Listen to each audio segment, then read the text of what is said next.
పక్క మెగాస్టార్ చిరంజీవి గారికి, ఇంకో పక్క మాస్ మహారాజా రవితేజ గారికి సంగీతాన్ని ఇచ్చి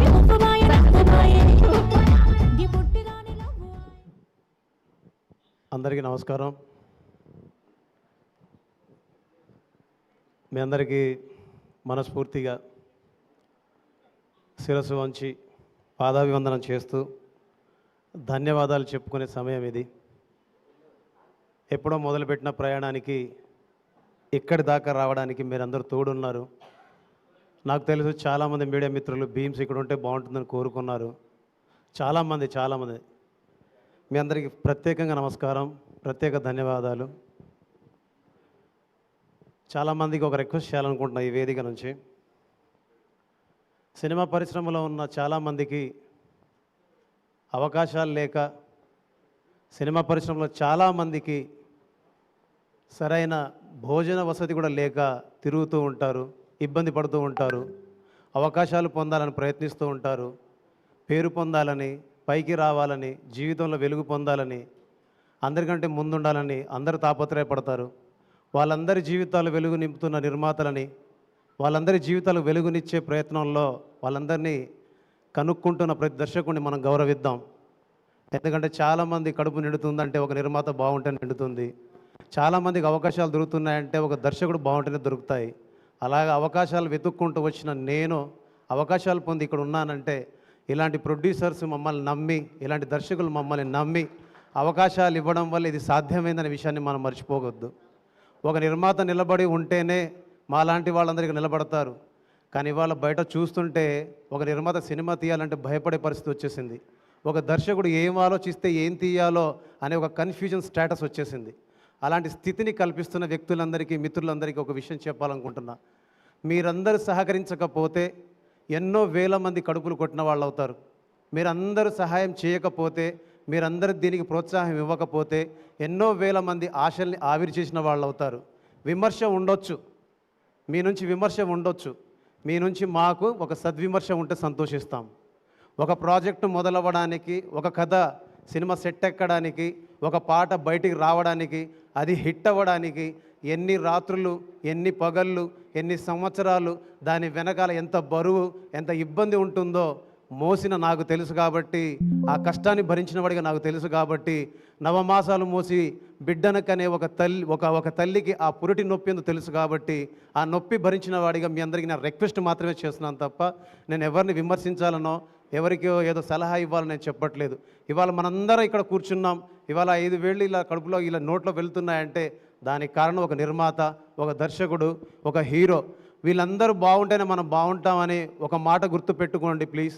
మీరు చేసే విమర్శ సద్విమర్శలా ఉంటే బాగుంటుంది. కానీ అది ఎలా ఉంటుందంటే చాలా తీసిపడేసే విధంగా, చాలా తీసిపడేసే విధంగా ఉంటుంది.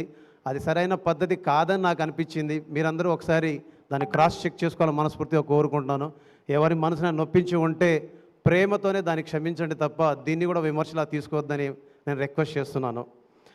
అండ్ ఈ సినిమా విషయంలో నేను ఫస్ట్ మాట్లాడాల్సింది కిషోర్ తిరుమల సార్.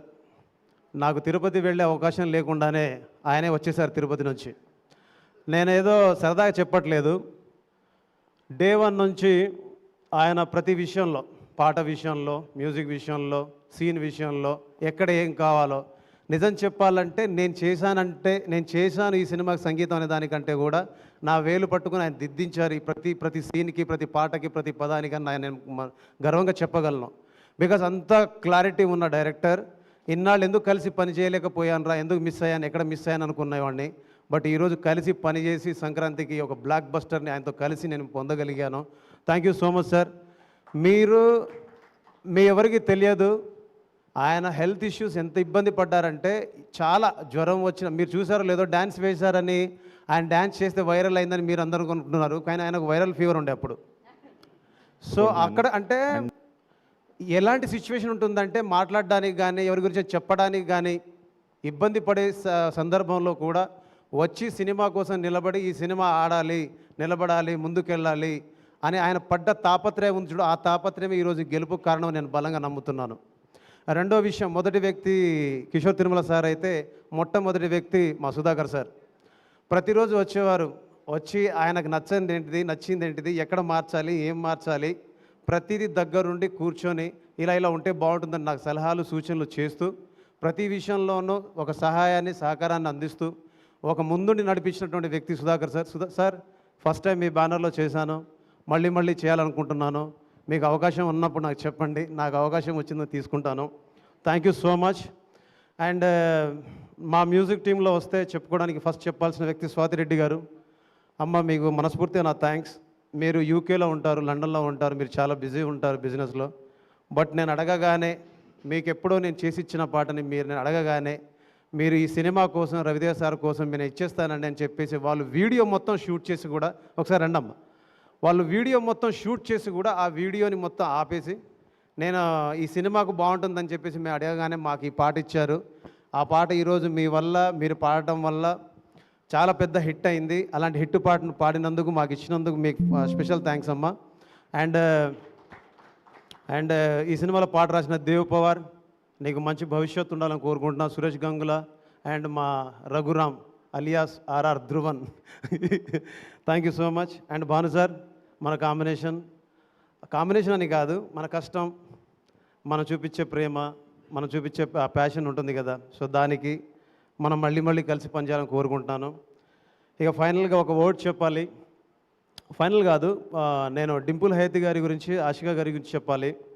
మీరిద్దరు థియేటర్లో చేసిన డ్యాన్స్కి, నాకు వచ్చిన వీడియోస్కి, యాక్చువల్లీ నేను సోషల్ మీడియాలో ఉండను. చాలామందికి ఒక రిక్వెస్ట్ అండి, నేను ఎక్కడ ఉండను, నాకు ఏమీ తెలియదు. ఎవరైనా ఫోన్ చేసి లేదా ఎవరైనా ఫోన్లో వీడియో ఎవరైనా పెడితే తప్ప నాకు అది చూసి ఇది బాగుందని చెప్పుకోవడం తప్ప ఇది వర్కౌట్ అయింది, ఇది ఇదయింది అంటే నాకు తెలియదు అది. బట్ నాకు చాలామంది పెట్టారమ్మా మీ గురించి, మీరు చేసిన డ్యాన్స్ గురించి. Thank you so much. And నాకు గుర్తుంది, వాంబోవాయో షూట్ జరుగుతున్నప్పుడు ఇది చాలా బాగుంది, ఇది చాలా బాగుందని మీరు గట్టిగా చెప్పడం నాకు నచ్చింది. విజిల్ బిట్ చాలా బాగుందని మీరు గట్టిగా బలంగా వాదించారు ఆ రోజు.